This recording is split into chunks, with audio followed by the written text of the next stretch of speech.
Sean todos bienvenidos a una nueva emisión de Elementos de Juicio.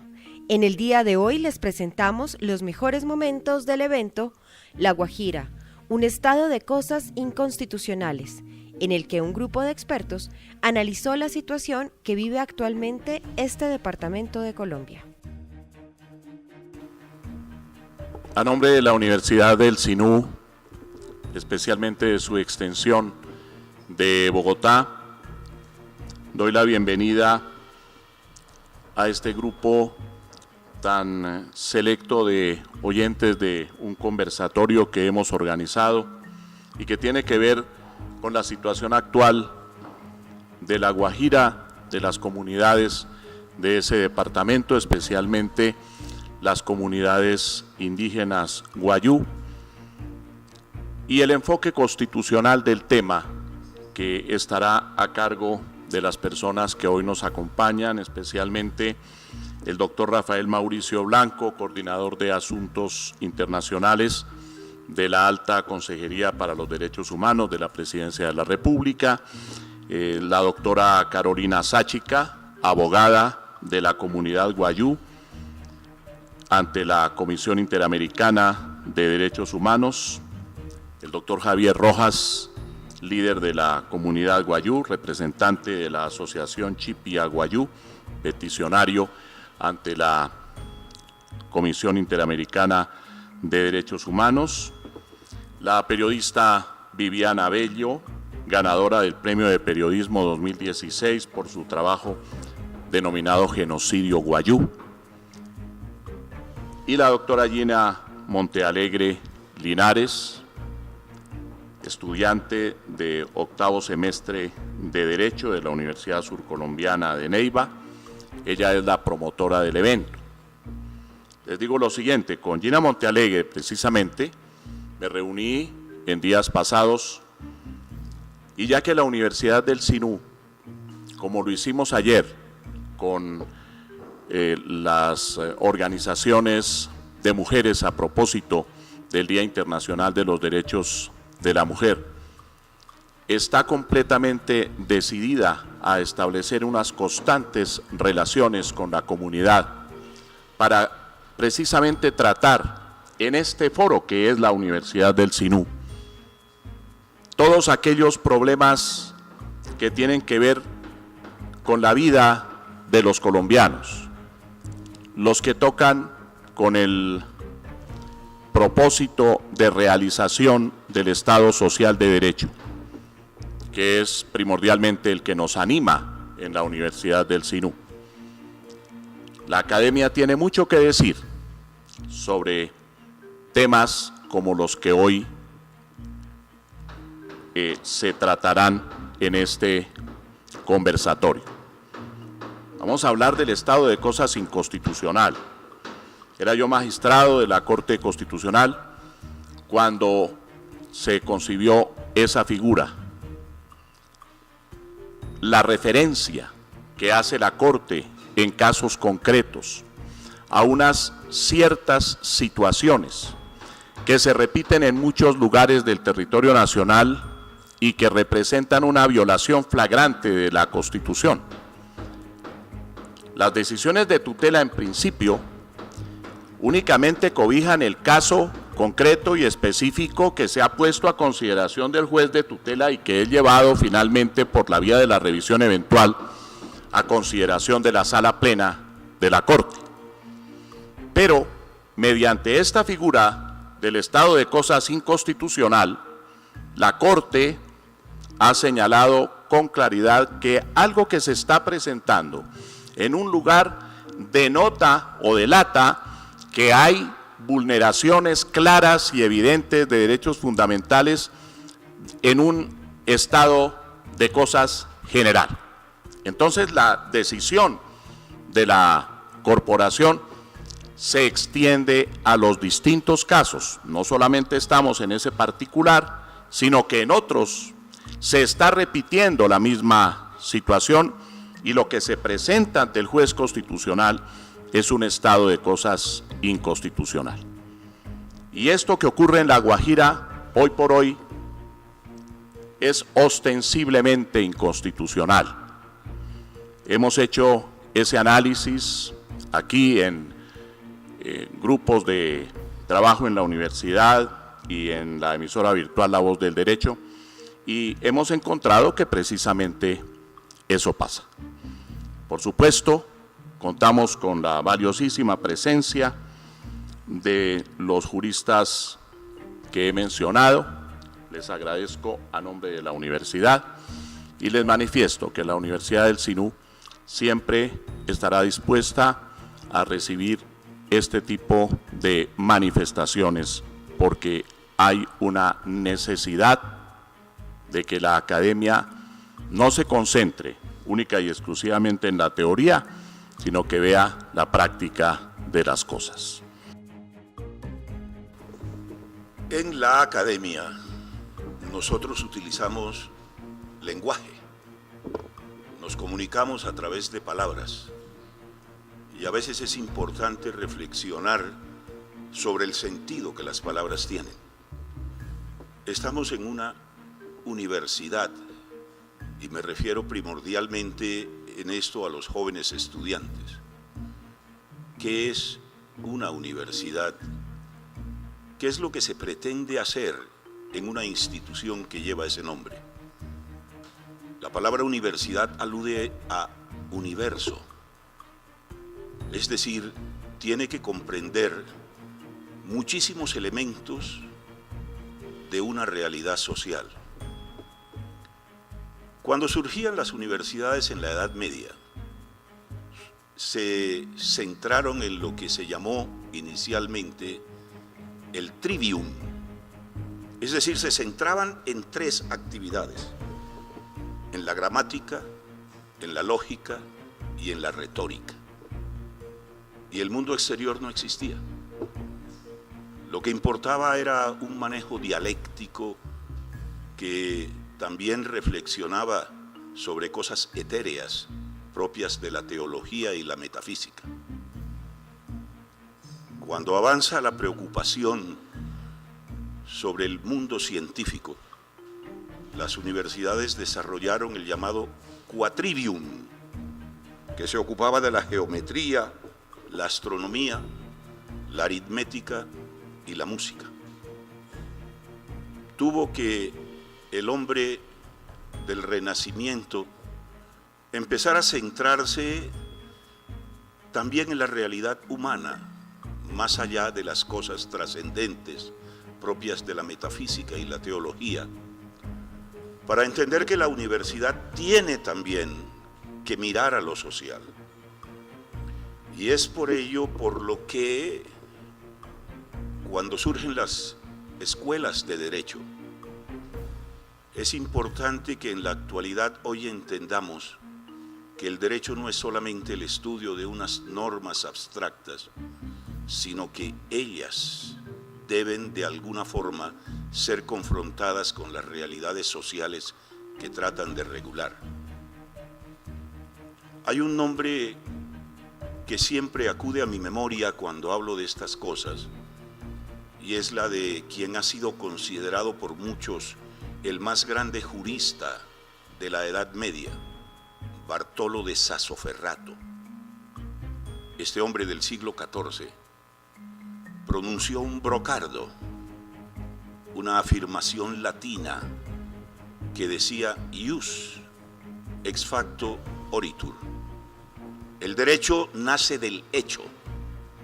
El derecho no puede ser indiferente en ningún caso a la realidad social que lo genera y que esas normas que él produce tratan también de regular, de reglamentar, de afectar de alguna manera.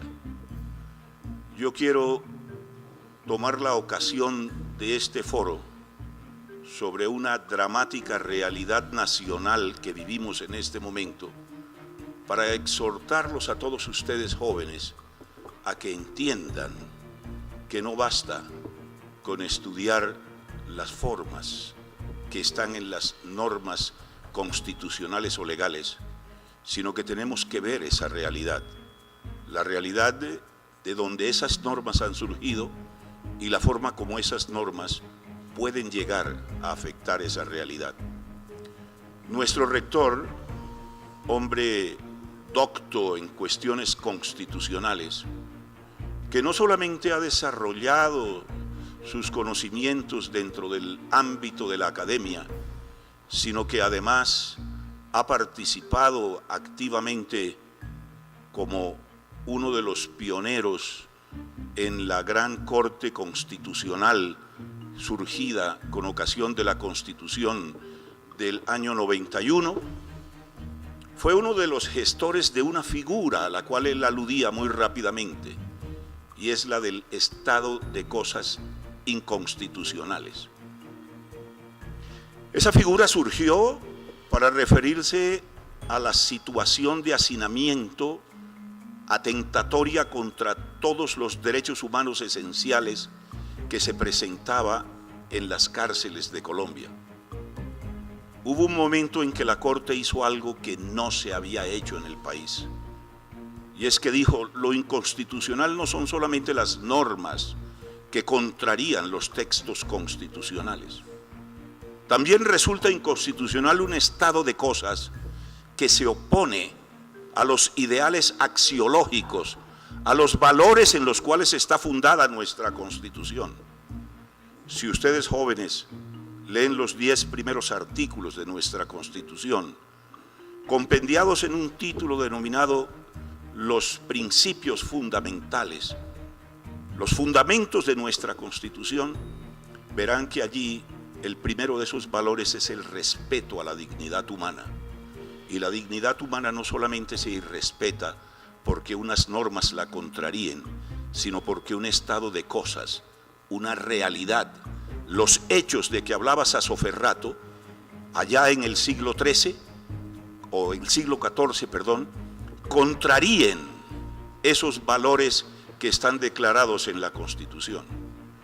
Una situación como esta que nos van a presentar acá, gracias a una investigación profunda adelantada por la periodista Viviana Bello, va a ser un reflejo de cómo de nada sirve tener textos constitucionales hermosos si quienes somos profesionales y estudiosos del derecho no nos comprometemos para que esas realidades no sean contrarias a los valores que se proclaman en la Constitución.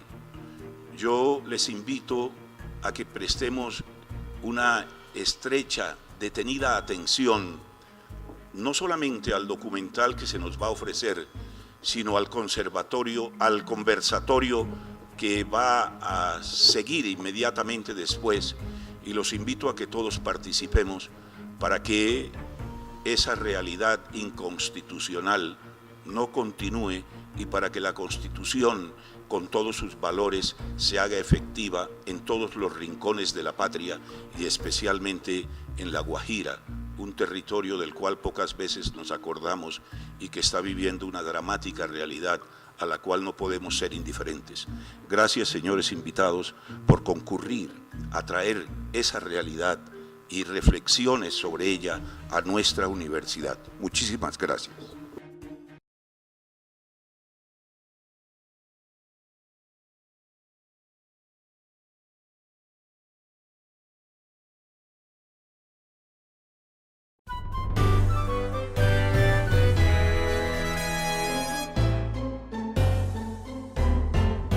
Quiero decir que si ustedes ven el trabajo que se hizo con el genocidio wayuu, se desmiente un poco lo que han hecho de pronto en los otros medios, y es decir que los wayuu venden su comida, que los wayuu son un pueblo que prefiere alimentar a las personas mayores que a los niños. Creo que queda en evidencia y queda claro cuál es el papel del Estado, cuál ha sido el papel del Estado durante años, durante décadas con los wayuu, y pues que sea Javier y Carolina quienes les cuenten de pronto un poco más acerca de esas medidas cautelares que fueron entregadas, pero de esa situación crítica que aún padece y que pues sigue creciendo la cifra de niños y de personas que mueren en La Guajira por desnutrición. Gracias.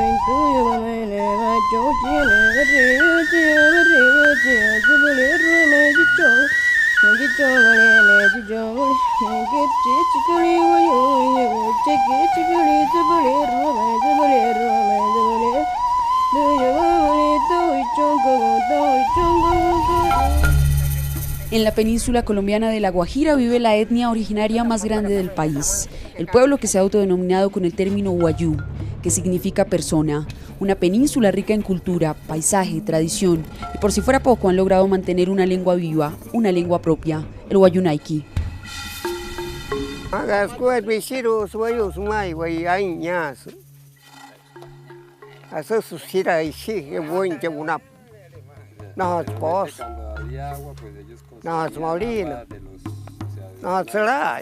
Anteriormente cuando estaba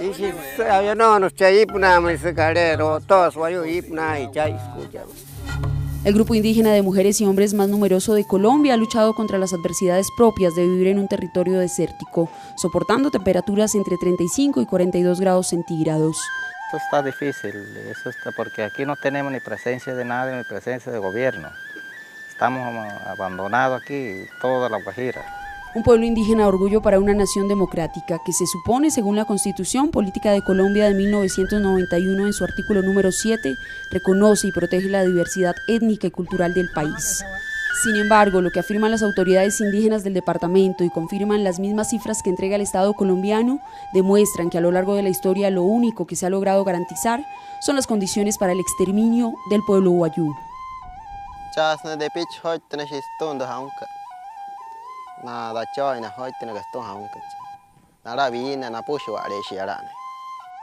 Entender las dimensiones del abandono estatal en el que se encuentra uno de los departamentos que más regalías ha recibido en Colombia no es difícil. Son los indígenas de las rancherías situadas en la media y alta Guajira quienes han vivido en carne propia lo que deja a su paso la politiquería, la corrupción, las promesas falsas de los beneficios que dejan los proyectos extractivos.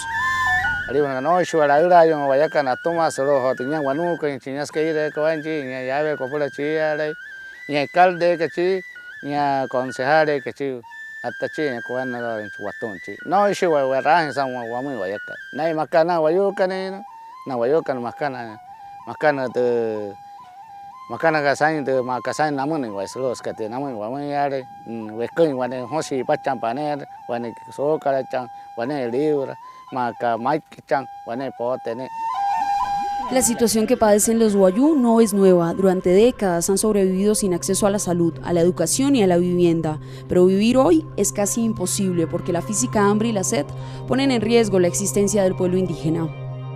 Lo que hacen, lo que tenían, animalitos, se mueren los animales, se va para Venezuela a buscar a trabajo para su familia, lo que dejan aquí, para no abandonar el territorio. Lilia Uriana no sabe su edad, no habla español.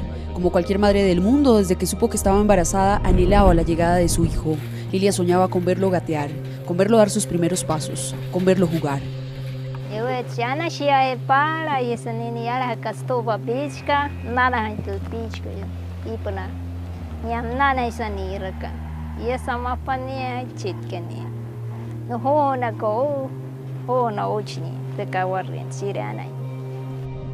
Cuando su hijo nació, su peso no fue el adecuado. La dieta que Lilia debía seguir durante el embarazo nunca se pudo cumplir.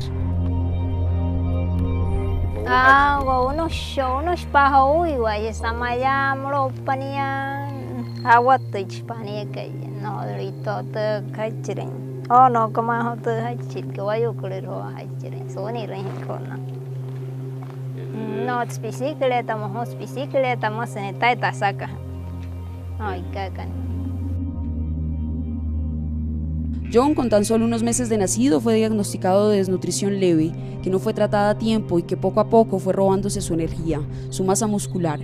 John, a punto de cumplir 9 años, nunca pudo cumplir el deseo de su madre, nunca pudo caminar.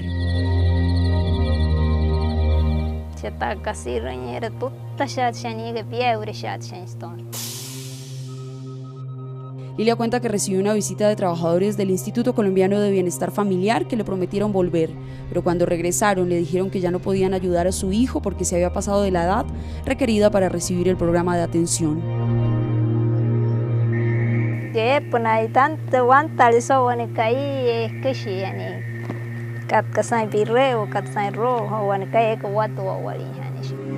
Antonia vive a 3 horas y media del Naranjo, no se conoce con Lilia, pero a la distancia comparte su misma tragedia. Su nieto David tiene 4 años y aunque su cuerpo revela la edad de un niño de 1 año, sus condiciones de pobreza extrema no le han permitido evolucionar. Anan na chiaje, no horin casai guayo hot. Guatu chacheje, tai sai tensita, en casa apna cabane mercado tam. Chasa horo en capona en totasco cheje chaya. Chay hat papi man en periática, unos hata chaya. Mana me hachi periática, y se hesapna cotamo en guane, o ten mai como, ni rajana, y chingona, toma not casai ayudo na pues tam El centro hospitalario nivel 2 más cercano de la casa de Antonia y su nieto queda ubicado a 3 horas, pasando por el desierto hasta llegar al municipio de Uribia, al norte del departamento. No existe transporte público, solo un mototaxi que cobra 7.000 pesos por cada recorrido, 7.000 que Antonia no tiene cómo pagar. Camas, batachi. Ya cataya cartón, uno dijo ya apa hasta guanemoto te han ya. Tajuya en hotimoto, que taguara en chef na pinta más. La desnutrición también la padece el grupo familiar de David, Rosario, la madre quien es sorda, su hermano y su abuela.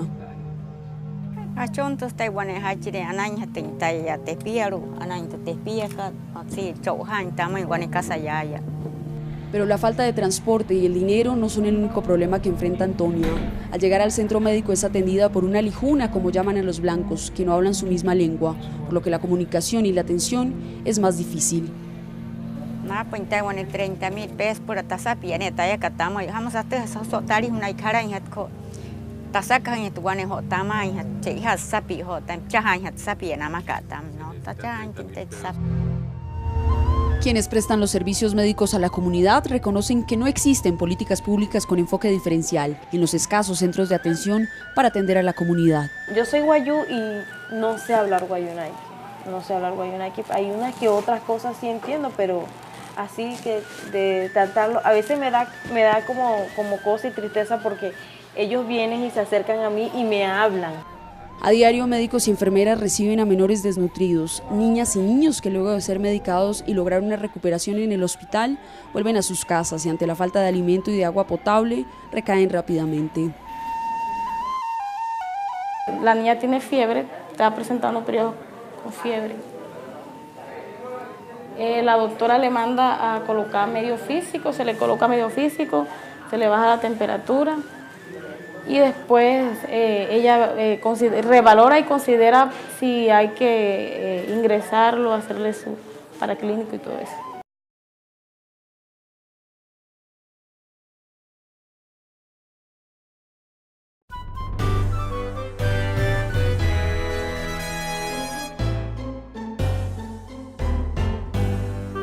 Muchas veces por mucha dificultad respiratoria vienen con un isneico, o sea, aleteo de sus fosas nasales, imposibles de canalizar por la desnutrición, porque ya cuando ellos tienen desnutrición, su piel se pone así como si fueran manchaditas, como si fueran como escamositas, y siempre son niños de 1 año y medio.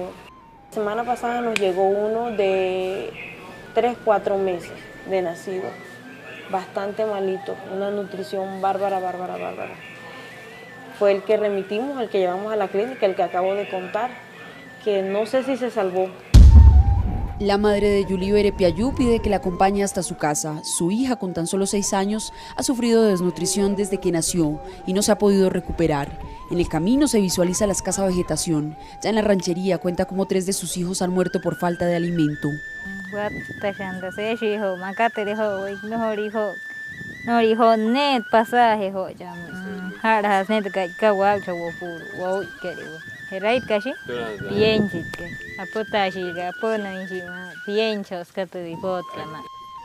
Niños que nunca fueron registrados al nacer y que tampoco fueron remitidos al hospital, por lo que su deceso no existe oficialmente.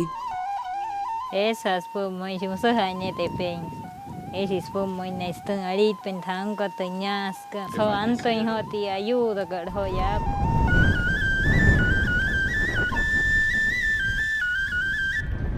Casos como estos abundan en La Guajira. Los cementerios donde reposan los cuerpos de los niños han sido construidos por la comunidad en lugares cercanos a sus casas.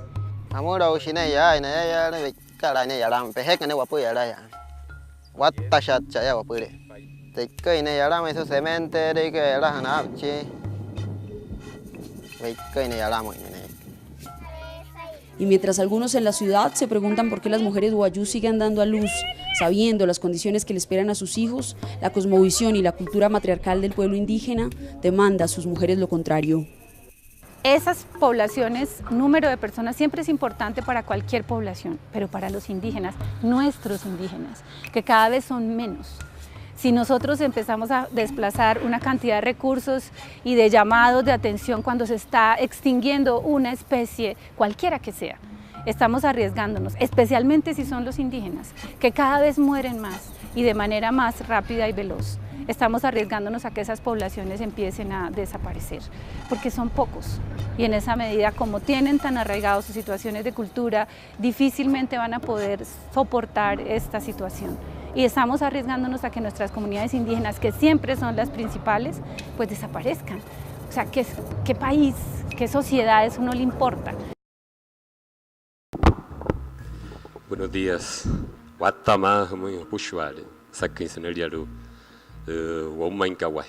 Buenos días para todos. Un cordial saludo en nombre de nuestra comunidad wayú. Bueno, hablar de la vulneración de derechos a nuestra comunidad es hablar del mismo genocidio que estamos siendo víctimas en este momento. La vulneración de derechos en nuestra comunidad o en La Guajira es todo, o sea, se ha vulnerado todo el sistema de derecho fundamental, derecho fundamental a la vida de nuestros niños, de nuestra comunidad y de toda una nación que pervive en nuestro territorio.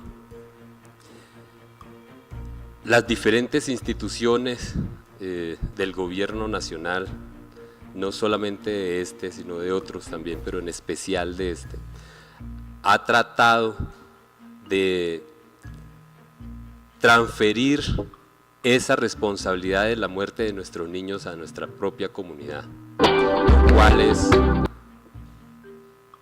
totalmente una infamia contra esta nación wayú. Una infamia porque nosotros no hemos sido responsables de la muerte de nuestros niños. Si fuera así, ya no hubiese ni un solo wayú en nuestro territorio. Es tanta la vulneración de derechos que han buscado todos los sistemas para poder tratar de vincular a la comunidad con las muertes, acusarlos de que primero se alimentan los mayores y luego los niños, de comercializar las donaciones que entregan o las ayudas que entregan a la comunidad. Ha sido como una estrategia que se ha inventado estas instituciones para seguir culpando a nuestra comunidad. El abandono es todo, allá se roban todo, absolutamente todo. Por eso en La Guajira nada funciona, pero con permiso de quién, con el mismo gobierno y con las instituciones, los entes de control que debería ser vigilancia a estas regalías y a estas atenciones que debe ser a la comunidad. Frente a los conflictos que el gobierno quiere hacer ver que hay dentro de la comunidad, esos tales conflictos no existen. Hay algunos grupos que con ayuda de unos funcionarios, cuando hay un interés sobre el territorio de una explotación de algún mineral o de algún hidrocarburo que se encuentre bajo el subsuelo, se inventan una figura para poder enfrentar a nuestras comunidades y poder tener la excusa de vincular a la comunidad sobre esa problemática para poder luego desplazarla de ahí. Se inventan figuras como la mesa de concertación para poder legalizar las acciones que ellos hacen dentro del territorio y seguir vulnerando nuestro derecho. Nosotros como asociación, preocupados por toda esta situación, empezamos desde hace 8 años a visibilizar esta situación que se vive allí, el exterminio de nuestra comunidad, la muerte de nuestros niños, La asociación hizo un trabajo en el 45% del territorio, debido a que nosotros no tenemos, somos una organización que no tenemos recursos propios, pero llegamos a estos territorios gracias a la colaboración de las autoridades tradicionales para poder documentar los casos de los niños fallecidos y luego presentarlo ante las cortes. Estos casos, las entrevistas se llevaron a cabo, con las familias, ranchería por ranchería, familia por familia, luego verificando en un cementerio por cementerio la historia de cada familia, la documentamos y la llevamos a la Corte Nacional, por ejemplo, a la Corte Constitucional, por medio de tutelas, demandas. Luego, cansados de llevar los casos y que no se amparaban los derechos, nos tocó acudir a la Corte Internacional. Gracias a la colaboración de amigos periodistas como el doctor Gonzalo Guillén, Viviana Bello y otros, y en especial a la ayuda de la Universidad Jorge Tadeo en cabeza de la doctora Carolina Sáchica, pudimos llevar este caso ante la Corte Interamericana de Derechos Humanos, buscando precisamente proteger el derecho a la vida y la pervivencia de nuestra nación wayú. Hasta ahí la Corte se ha pronunciado sobre el caso, luego ahorita la doctora Carolina les explicará cómo fue el trámite del proceso, pero hasta el día de hoy el gobierno nacional sigue con la negativa de abordar y atender la situación que viven nuestras comunidades. Tanto así que las muertes no han parado, semanalmente reportamos de 1 a 4 muertos, anteriormente era de 1 a 2, pero el problema sigue creciendo.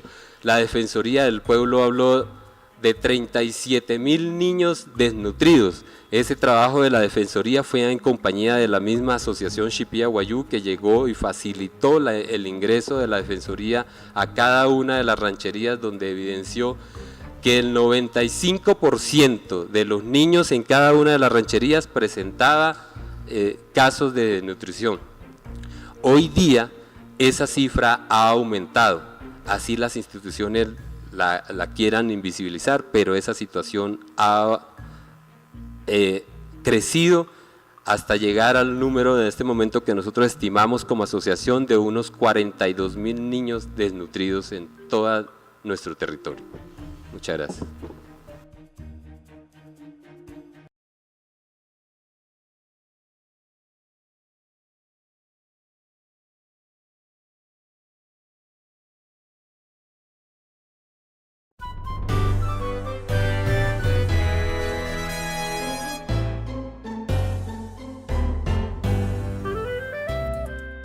Bueno, para mí es realmente algo muy especial estar en un espacio académico como este, contando justamente cómo sucedió todo este proceso de medidas cautelares a favor de la comunidad wayú, con el acompañamiento del consultorio jurídico de la Universidad Jorge Tadeo Lozano. Entonces les contaré brevemente un poco cómo surgió este proceso.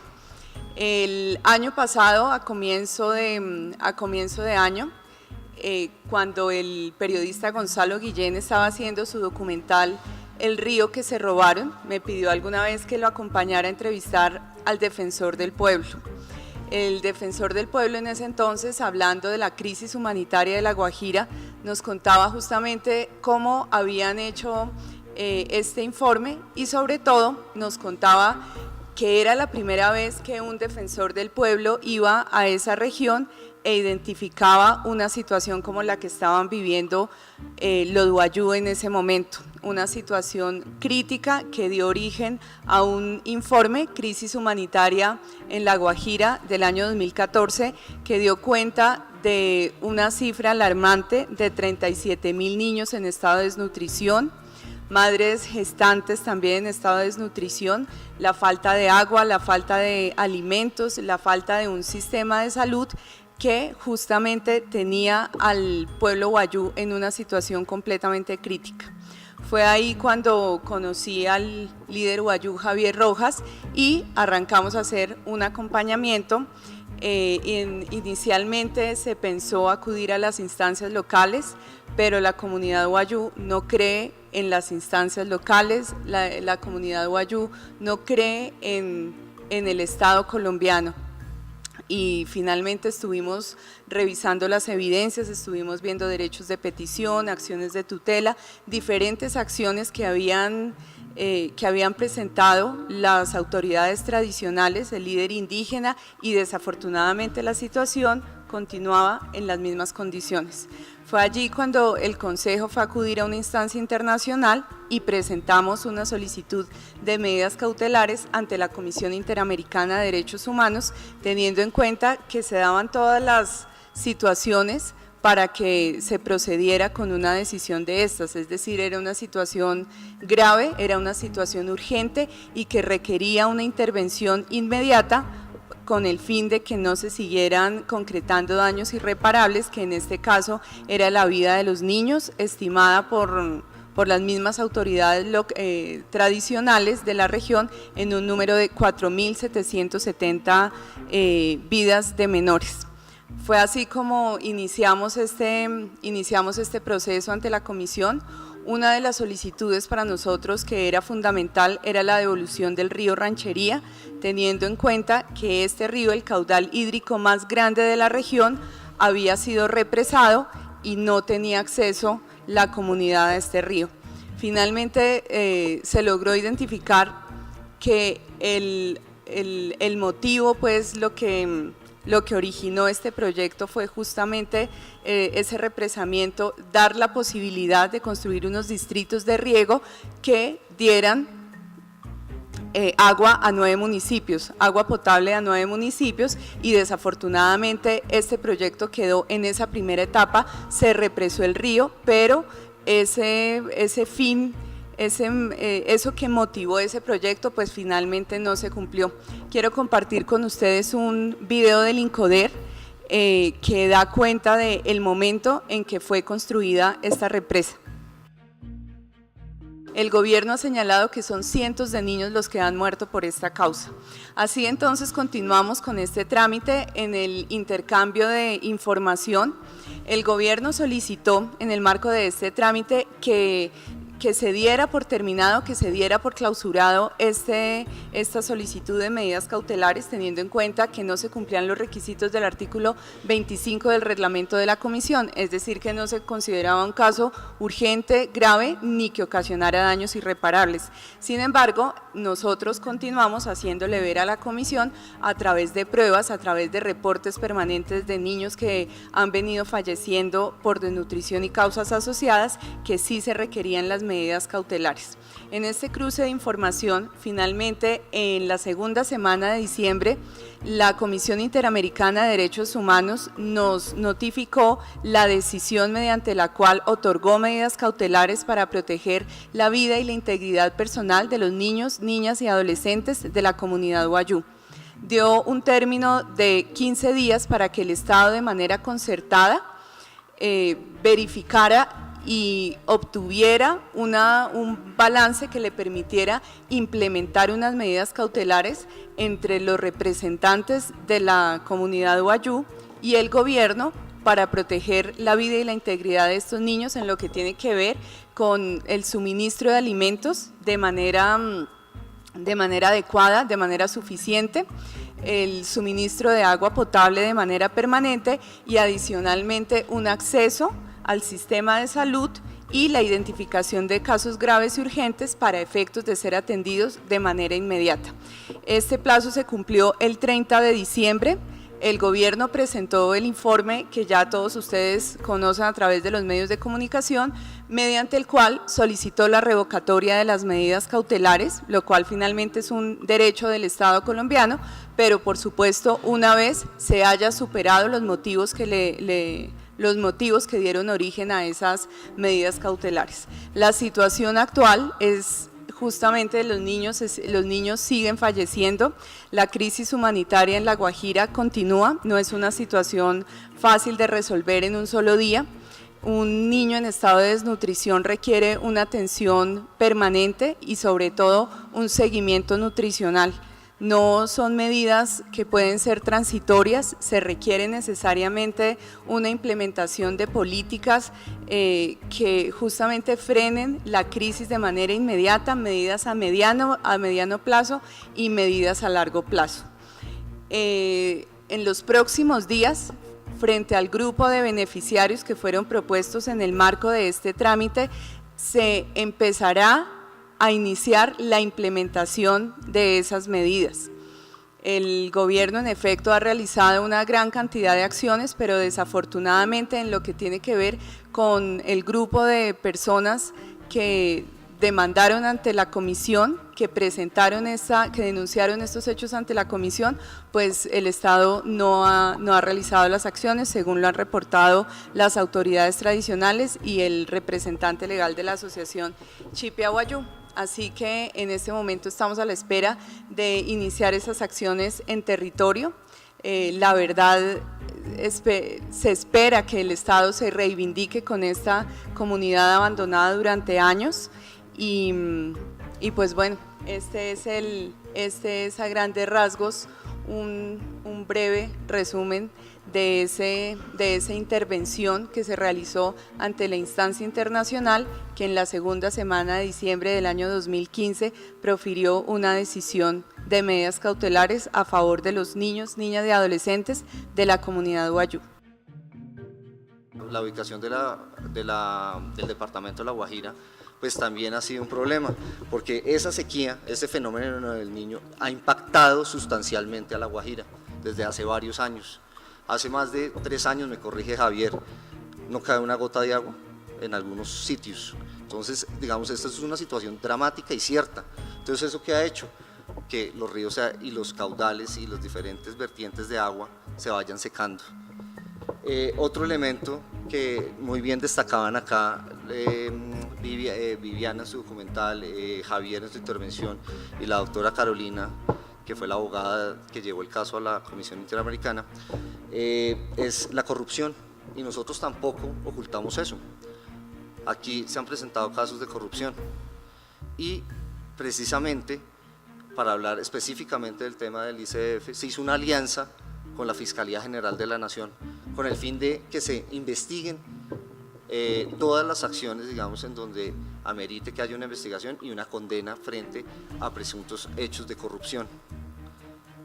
Entonces nosotros, como les comento, no estamos ocultando nada. Nosotros estamos trabajando y haciendo acciones precisamente para evitar que eso siga ocurriendo. Javier lo comentaba, nosotros no es que digamos que la comunidad sea corrupta o la comunidad esté actuando de manera ilegal, pero sí, y lo decía él, si hay algunas personas, y no quiero que eso se generalice, algunas personas de la comunidad que sí se han prestado para eso. Y a ellos también, digamos, tiene que caerle el peso de la ley, al igual que a las personas que desde su función pública estén actuando de manera ilegal e incorrecta. La dispersión de la población es otro factor, pero entendiéndose la dispersión, La Guajira tiene unos municipios bastante grandes, muy amplios, algunos de ellos incluso son más grandes que algunos departamentos de Colombia, que otros departamentos de Colombia. Entonces, cuando hablamos de dispersión, hablamos de esa ubicación, digamos, lejana de centros poblados y que debido a otro factor que nosotros mismos hemos identificado, que son por ejemplo, la falta de vías de acceso, digamos, se dificulta que esas personas puedan llegar a estos centros poblados o que les llegue la atención debida. Entonces, a eso nos referimos cuando hablamos de dispersión, que están localizados en ciertas zonas que debido a, precisamente, en algunos casos, a falta de infraestructura, se ven, digamos, alejados de los centros poblados para poder recibir alguna atención. El presidente de la República, la última vez que fue a La Guajira hace poco, precisamente hacía un llamado de que necesitamos articularnos mejor, articularnos desde el nivel central, regional y local. Que las acciones que realmente está desarrollando cada una de las entidades de estos 3 sectores realmente vayan hacia las mismas metas, no que cada uno vaya de manera dispersa haciendo acciones, porque el impacto puede ser mínimo frente a una problemática muy grande. Entonces por eso tenemos que articularnos mejor, y eso es totalmente cierto, y lo estamos empezando a hacer de manera articulada desde el año pasado. La misma Presidencia de la República viene coordinando algunas acciones muy importantes para poder atender la complejidad de la situación de La Guajira. En materia de salud y nutrición, se han creado rutas para la atención de la desnutrición en La Guajira. En el 2015, casos de muerte de niños menores de 5 años con diagnóstico de desnutrición y otras patologías disminuyeron en un 21% con respecto al 2014. Y esto es positivo, pero como les comentaba, si se muere un solo niño, pues esto no tiene un impacto positivo. O esto digamos va a borrar ese esfuerzo que está haciendo el gobierno nacional. El 21% menos de muertes es importante, pero eso también nos indica que nos toca hacer más y que nos falta mucho para que ningún niño se muera. Como lo dijo el presidente de la República también en una de sus intervenciones, es una vergüenza que los niños de La Guajira o de cualquier parte del territorio nacional se mueran. Y así lo entendemos nosotros y así son las instrucciones que nos han dado a nosotros. Tenemos que lograr que ningún niño de La Guajira se muera por desnutrición. Y entonces eso es lo que tenemos que nosotros lograr con estas acciones. Y tenemos que revisar en dónde hay errores, porque errores se cometen, muchos. Pero tenemos que revisar en dónde se están cometiendo los errores de todas estas acciones que se vienen desarrollando para poder evitar esas muertes.